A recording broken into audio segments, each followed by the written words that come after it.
So when we're coaching leaders around how to intentionally craft culture and we say, create an experience for people which can look like a story that drives a certain cultural beliefs you want to cultural belief you want to nurture, and then that will hopefully lead to some behavioral action or change that then results in something happening for the business. That is an outcome that we're trying to drive towards. I've seen people react with skepticism about this idea that that could be kind of manipulative, right? You're trying to change the beliefs I hold. And you have a whole chapter about that in the back of your book, which I Mhm. didn't read the table of contents, but I just dove in. And I was thinking this the whole time, wondering, yeah, but what about if they feel like they're being manipulated by the leader because they've spent all this time and energy crafting the perfect story, right? And then they feel like it's not authentic, and you address it so beautifully. Can you speak to that a little bit? Because it's something I hear about a lot. First is recognizing anytime we communicate, we have an intended outcome.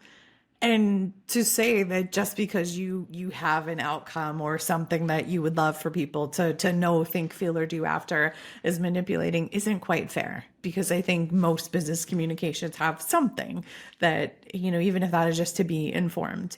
But to avoid manipulating, you always have to lead with intent and transparency. If it is clear why I'm talking to you, why I'm sharing, here's what I know, here's what I don't know, then you are leading as clearly as you can and laying it all out there. Where manipulation comes in is when people feel like you are intentionally withholding information to form a narrative. And people sniff that out. And once they feel that, that is it. And so we have all experienced maybe a journalist or a politician or someone in our lives where we feel like there's something not quite right about what they're saying, and it skews how you see them. So in business settings, when we are driving change, when we are shaping culture, treat people like adults. If there's something like a return to office policy decision, communicate that. Don't try to put a story on that, because it will feel completely disingenuous. Everyone will see through it and they will have no respect for you. Communicate those updates, those decisions. Use the stories for how you are shifting strategy, how you are navigating change, how you are using it in a coachable moment. But when it is a decision and something, I cringe anytime a leader says, like, what story should I tell that for the fact that no one is going to get a raise this year? I'm like, you shouldn't. You should just communicate that and be as clear and transparent as you can. That's great. So are you the storytelling person, or are you this evolving leadership consultant, support culture transformation expert that is going to wow the world in some other new way next year? What's the next TEDx talk or the next, book? I mean, what else do you have in your little bag over there? Well, thank you for asking that, because I have been pushed into the storytelling person and I've walked into it. But for me, I've always really tried to focus on how am I building leaders, teams, and culture one story at a time. It's not storytelling for storytelling's sake. It's storytelling for creating workplaces where people can thrive or creating leaders that can extend their reach. And so I don't think I will ever be just storytelling or just leadership. That's a piece of it. But certainly as I'm promoting the book, it's really leaning into storytelling and through the context of leadership. And that's my runway for the foreseeable future. Okay, beautiful. Just so you know, everyone that's listening, there's also a part of the book where she tells you how to write the perfect eulogy and the perfect wedding toast. I loved that because it wasn't actually about corporate, and yet you were applying the same tools. And man, I wish I had read those before the last eulogy I gave, or the last wedding toast, because they were so brilliant. I got chills from the imaginary eulogy I was imagining might exist from the tips that you gave. I mean, it was The really great tips. eulogy. We talk about the action trap, which is most leaders get stuck in this, okay, we want to achieve X result, $200 million in sales. Great.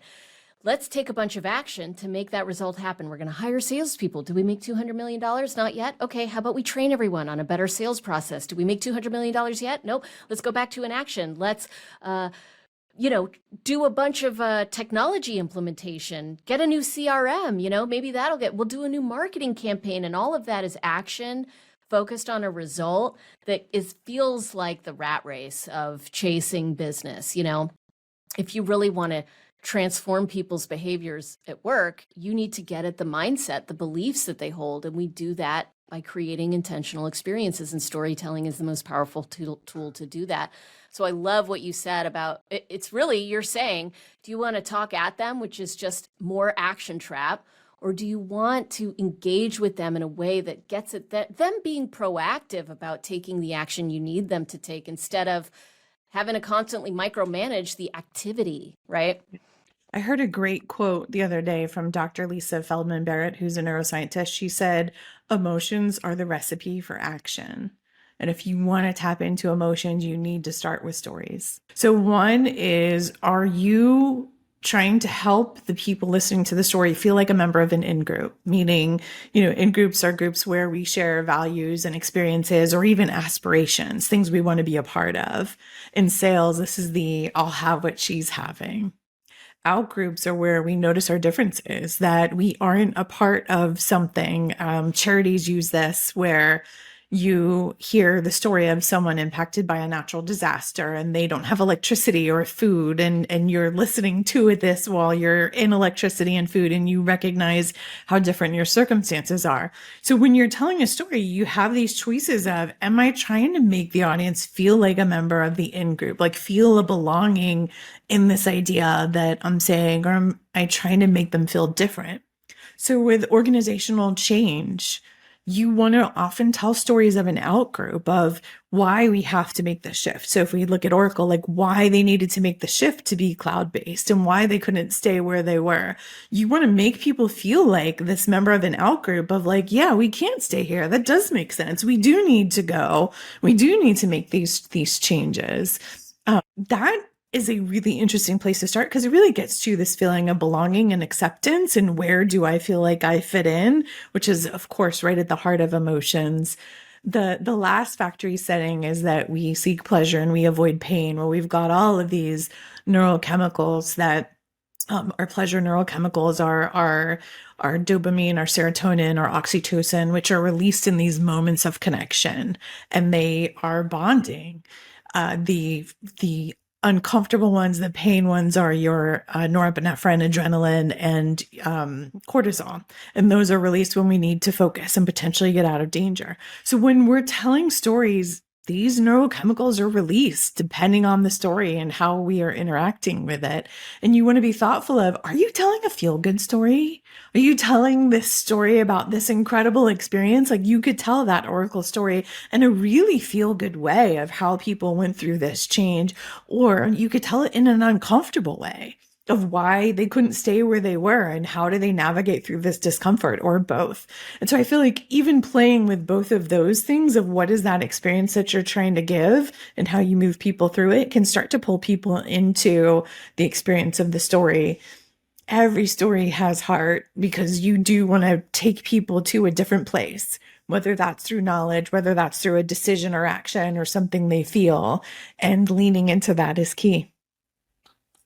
Such powerful words. And I'm fascinated because I've done a lot of research on Henry Tajfel and in-group, out-group dynamics, and I've never heard about the power of the out-group. It's always been, we need to make people feel like they're in the in-group, and the out-group is bad. That's othering. In-group is belonging. And I've been doing a lot of research lately on how to create large-scale change of beliefs.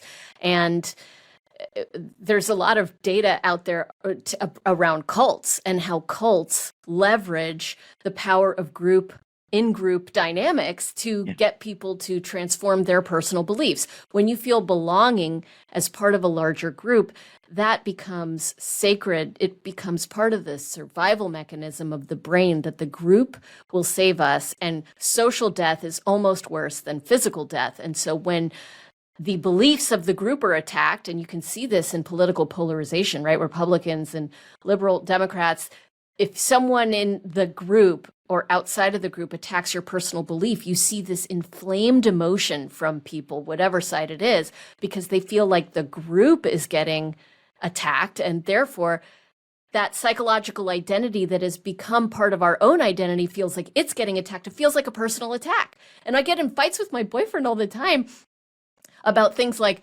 feminism, for example, we have not necessarily the same views on that all the time. And I feel like he's attacking me with his beliefs, because the in-group of female has become part of my identity.